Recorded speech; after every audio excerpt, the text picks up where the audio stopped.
The Egyptian pyramids, weathered by millennia of both curiosity and plunder, stand as silent witnesses to a bygone era.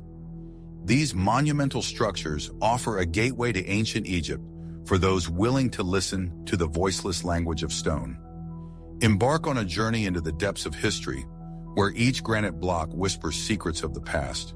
Together we shall unravel the mysteries concealed within the heart of these ancient wonders.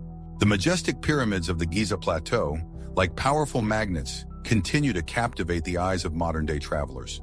Their monumentality, having withstood the relentless passage of time and the prying eyes of humanity, inspires well-deserved awe. Yet driven by the same insatiable thirst for the unknown that has fueled centuries of fascination with the Egyptian pyramids, I wish to share a tale that may hold a clue to a persistent question. Where does a pharaoh from the Old Kingdom truly rest? Could his tomb remain undisturbed, patiently awaiting its rediscovery? One often encounters the argument that no pharaoh's remains have ever been unearthed within these colossal structures.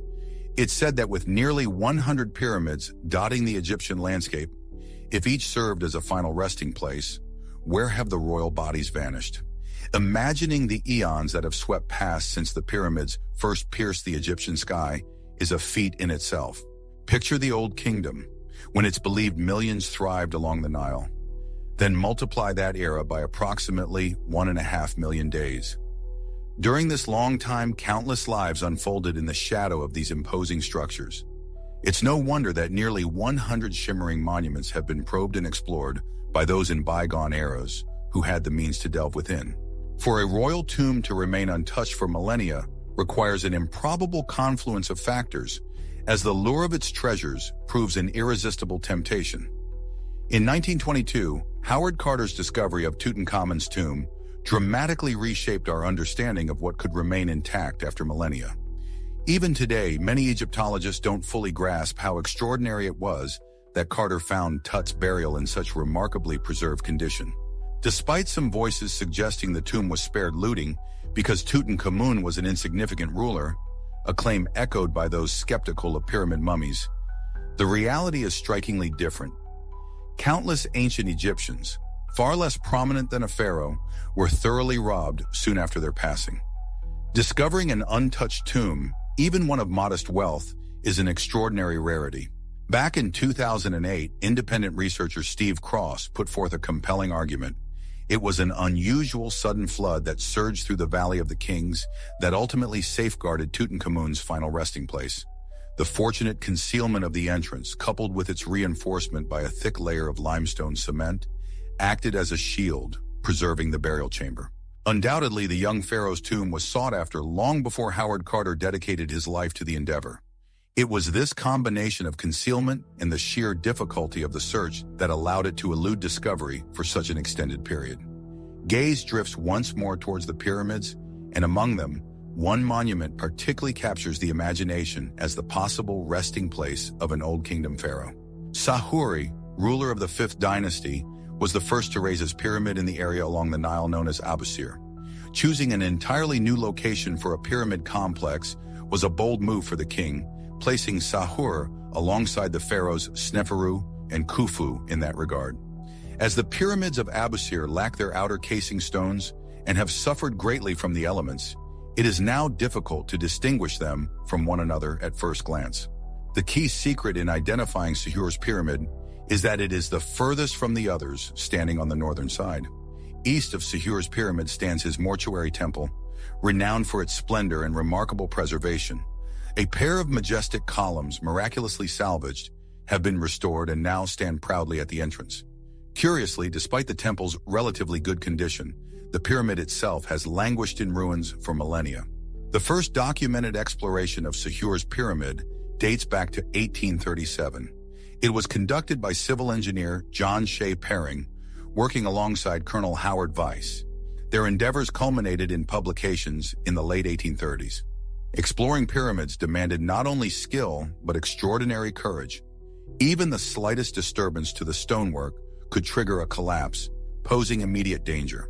In an appendix to his book, The Pyramids of Giza, Weiss shared Pering's account. The passage was choked with stones and debris that constantly rained down. During the clearing, a section of the pyramid wall crumbled, burying one of the workers completely. Fortunately, he escaped serious injury. Mindful of potential accidents, Mr. Pering retained only 7 or 8 of his most seasoned workers. Even for them, the task proved arduous, with massive stones and debris constantly threatening to collapse. It was during this incident, as on many occasions, that the courage and dedication of one Abdel Ardi shone brightly. Contemporary Egyptology often directs criticism towards figures like Weiss and Pering, accusing them of colonialist practices and the exploitation of Egyptian labor. Evidence from their own works contradicts this prevailing view. In their book, Weiss and Pering highlight Abdel Ardi's contribution, the man who discovered the entrance to the Pyramid of Sahura. Intriguingly, at the entrance to the Pyramid of Sahura, they found a casing stone seemingly designed to hold a tablet. Echoing this, ancient Greek historians Herodotus and Diodorus Siculus claimed that tablets with inscriptions, most likely bearing the pharaoh's name, adorned pyramid entrances. Modern Egyptology, however, dismisses these accounts, suggesting instead that pyramid entrances were meant to be concealed. Contrary to popular belief, evidence suggests that the entrances to the pyramids were not concealed during the Old Kingdom era. After 10 days of painstaking effort, Pering's team advanced 22 meters through the entrance passage, finally reaching the coveted pyramid chamber. Among the significant finds was a fragment of granite lattice, measuring 38 centimeters thick, along with a small granite section of the passage leading directly to the chamber. Intriguingly, in all pyramids from the 5th and 6th dynasties, granite was employed in the passage just before the antechamber. This was done to reinforce the passage against the stress exerted by the vaulted ceiling of the antechamber. Pering reached the final accessible chamber, the collapse of the west wall preventing an accurate assessment of its size. His attention was drawn to the smooth fragments of basalt, likely remnants of a sarcophagus, and a peculiar low entrance to a corridor marked with the letter C. This corridor was choked with debris and showed signs of destruction toward the east. The Pyramid of Sahura remained largely unvisited for 75 years until Egyptologist Ludwig Borchardt resumed its study. However, like many 20th century Egyptologists, Borchardt was more interested in the temples, leaving the pyramid itself relatively unexplored. Borchardt, blinded by his own presumptions, overlooked the granite portcullis and failed to locate the basalt fragments meticulously documented by Pering. It's a common failing amongst Egyptologists to dismiss details carefully recorded by the engineer Pering, prioritizing the vaulted ceiling of the chamber while neglecting his other observations. Borchardt, for instance, casually dismissed Pering's discovery of a facing stone with a prepared space for an inscription as a mere patch, akin to those found on the bent pyramid. This explanation rings dismissively, especially considering Pering's diligent documentation of all the major Egyptian pyramids.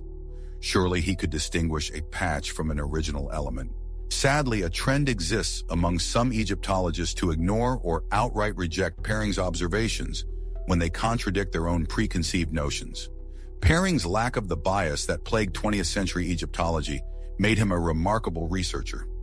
His observations are invaluable because he paid attention to anomalies instead of dismissing them simply because they didn't fit into the established understanding. In 1970, Maraggiolio and Rinaldi, well-known researchers, published a brief architectural overview of the pyramid. While largely agreeing with Borchardt, it seemed they hadn't conducted any in-depth research of their own. In his 2020 book on pyramids, Miroslav Werner described Maraggiolio and Rinaldi, noting that during their work they were afraid to speak, fearing the resonance of their voices would cause fragments of the cracked ceiling above them to collapse. Amidst the ongoing debate and interpretations surrounding the Pyramid of Sahura, which remains a subject of intense scrutiny among Egyptologists, certain discrepancies have emerged, clouding its true nature. In his 1997 publication, All the Pyramids, Maraggiolio portrays the pyramid as housing a solitary chamber shielded by a lone portcullis. Curiously, Lehner appears to combine paired basalt fragments into a singular piece. Such inconsistencies have paved the way for precarious theories, some of which have even seeped into Christopher Dunn's work on the Giza power plant. Fortunately, the narrative doesn't conclude here, as further exploration and analysis promise to unveil more of the pyramid's mysteries. In recent years, a team led by Egyptologist Mohamed Ismail Khaled from the University of Würzburg has revived excavations that were halted by John Shae Pering back in 1837. Khaled and his dedicated team successfully cleared away stone debris, rebuilt supporting walls, reinforcing damaged ceilings, and preventing further collapse of the pyramid. They have fully excavated the entrance corridor, as well as the chamber that Pering first entered nearly 2 centuries ago.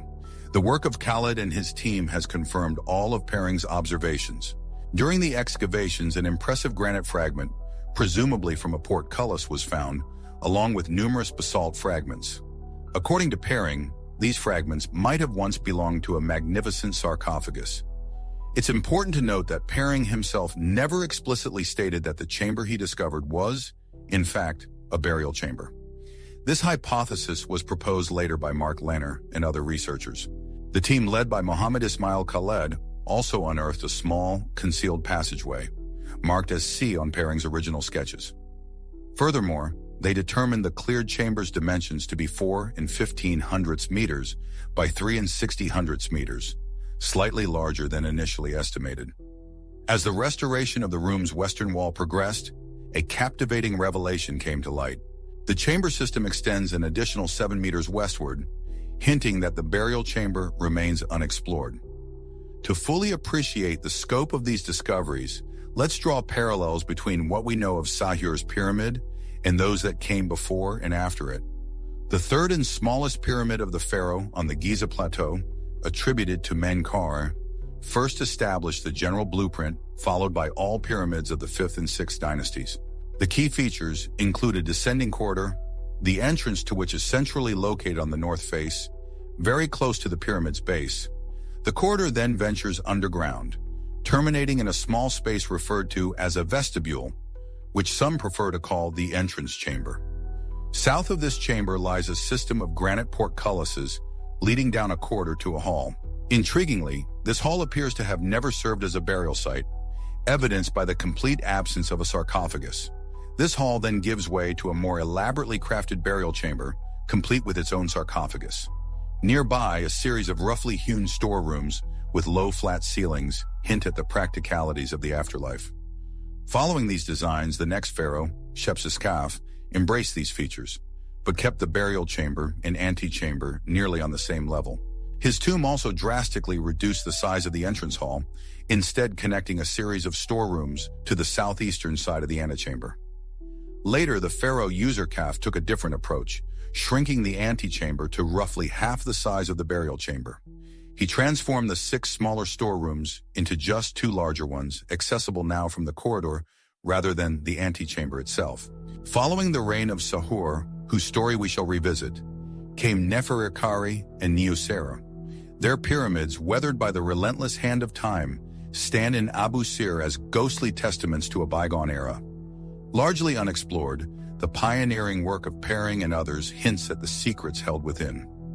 Both pyramids are believed to contain an antechamber and a burial chamber. The proportions of the burial chamber, it is suggested, are approximately twice the size of the antechamber. As of yet, the existence and arrangement of any storage chambers within these pyramids remain unknown. Finally, we arrive at Djedkare-Isesi, who solidified the pyramid layout of the Old Kingdom by placing 3 storage chambers to the east of the antechamber. The secret chambers of this ancient structure rise almost to the full height of the rooms themselves. Yet instead of the gabled ceilings that crown the antechamber and burial chamber, they are capped with flat lintels. 5 pharaohs of the Old Kingdom, following Djedkare-Isesi, continued to employ the same architectural blueprint he established. Now, with this basis for comparison, we can delve more deeply into the new discoveries made within the Pyramid of Sahura. Beginning with the hidden corridor, uncovered by Pering in the northeastern corner of Sahura's pyramid's antechamber, let's attempt to reconstruct the original appearance of this space. A key parameter is the width of the entrance, measuring 90 centimeters. Within the ancient pyramids of the Old Kingdom, starting with the Pyramid of Menkaure, a curious detail emerges. The entrance to the storage chambers is consistently narrower than the standard corridor. The reason behind this design remains a mystery. Excavations led by Mohamed Ismail Khaled's team delved into one of these corridors, penetrating over 1 meter and 30 centimeters. This revealed the original northern orientation of one or more storage areas. As of 2020, a total of 6 storage chambers have been identified. Intriguingly, in the Pyramid of Sahura, the distinctive flat-ceiling construction of these chambers begins within the antechamber, just before the start of Corridor C. Within the antechamber of Sahura's pyramid, an arched ceiling graces the space, save for the eastern section, where flat lintels take over. This design is peculiar, as other pyramids distinctly separate arched antechambers from flat-roof storage areas. Comparing the placement of Sahura's storage zones to other pyramids reveals a lack of spiritual guidance in their design. The configurations are diverse, suggesting the storage areas were simply located near the pyramid chambers. It seems the builders chose the most convenient section of bedrock near the antechamber for excavation. The understated design of these chambers is believed to accentuate the significance of the pyramid's burial complex. Now let's delve into the intriguing possibilities of what the collapsed burial chamber of Sahura's pyramid might reveal if excavated one day. As previously mentioned, a series of unique circumstances must align for a royal burial to remain untouched for millennia. However, the history of the Sahura pyramid complex presents several intriguing factors that inspire some optimism. It is widely accepted that all Old Kingdom pyramids were looted during the turbulent First Intermediate period. Around 3 centuries after the reign of Sahura, a new era dawned. Yet the fates of the departed pharaohs and their pyramids were far from uniform. A striking example is the nearby pyramid of Nusere. Substantial evidence suggests that Nusere's cult persisted throughout the entire First Intermediate period. Perhaps this is why the pyramids of Abusir largely escaped significant plunder during those turbulent times. Centuries later, evidence from Egypt's New Kingdom reveals a revived cult that deified Sahura, associating him with the fierce goddess Sekhmet. This lion-headed deity, Sekhmet, was revered as a protector of pharaohs, safeguarding them in life and guiding them into the afterlife. The link between certain pharaohs and specific gods remains an enigma, and the origins of Sahura's Sekhmet veneration are lost to time. Nevertheless, the resurgent cult of Sahura flourished in Abusir for an extended period, possibly until the end of the late period in 332 BC. While other Old Kingdom pyramid complexes faced periods of destruction, there is considerable evidence that Sahura's pyramid and temples were often spared. Around the 6th century BCE, even by the 26th dynasty, evidence suggests that Sahura's monuments remained largely intact. These traces, detailing Sahura's legacy up to Roman times, weave an intriguing narrative. Abusir's pyramids enjoyed greater protection than others during the First Intermediate period. As demonstrated by the cult of Nusere, later pharaohs commonly appropriated valuable items from their predecessors. It is plausible that Sahura's pyramid was at some point relieved of its treasures. However, if this occurred as part of an official or cultic campaign of appropriation, it is possible that the pharaoh's mummy remained undisturbed within the pyramid, rather than falling victim to looters. Centuries drifted by, the Middle Kingdom and the Second Intermediate period fading into history, yet Sahura's pyramid remained stubbornly empty. Then around 1550 BC, the dawn of the New Kingdom broke. A surge of activity sparked around the pyramid, evidenced by numerous archaeological discoveries. Pharaoh Sahura began to be revered as the deified Sekhmet Sahura, his cult gaining such popularity that traces were found nearly 600 kilometers away, not far from the Valley of the Kings.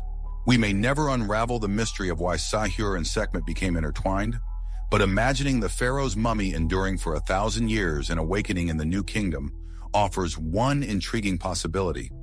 What could be more fitting for a pharaoh in life and beyond than a connection to the fierce goddess of protection? Time relentlessly erodes even the mightiest pyramids, the waves of decay ceaselessly gnawing at their limestone foundations. The pyramid of Ramesses II has suffered particularly, yet evidence suggests that the cult of Sekhmet Sahura flourished well into the Ptolemaic period, persisting until 330th year before Christ. By the time the Roman Empire rose to power, the dismantling of Sahura's pyramid was nearing its end. It's likely that the final elements to be scavenged were the Tura limestone facing stones, which once formed the walls and ceiling of the burial chambers within the 5th dynasty pyramid. Extracting these stones from inside the pyramid was a dangerous endeavor due to the risk of collapse. The exact timeline of when Sahura's pyramid was stripped bare remains a mystery. One can imagine that by the time the last piece of limestone was taken, nothing remained within the pyramid save for the skeleton in its sarcophagus. Since the reign of Sahura, an unimaginable epoch has passed, leaving his very bones of little concern to stonemasons. The tomb's burial chamber, stripped of its walls and ceiling, succumbed swiftly to collapse. Perhaps Sahura's sarcophagus endured just enough to shield the pharaoh from the immediate devastation. Then, buried and concealed beneath the rubble for 2 millennia or more, Sahura awaited rediscovery in our time. It's admittedly a long shot, but stranger things have indeed unfolded in the annals of ancient Egypt. Mohamed Ismail Khaled wisely refrains from any speculation regarding the discovery of Sahura. But personally, a part of the excitement lies in imagining the whimsical turns history might have taken to bring us to this point. Perhaps Sahura is indeed that old kingdom pharaoh who managed to outwit destiny. Maybe he still rests within his pyramid, awaiting modern archaeology to unveil him to the world.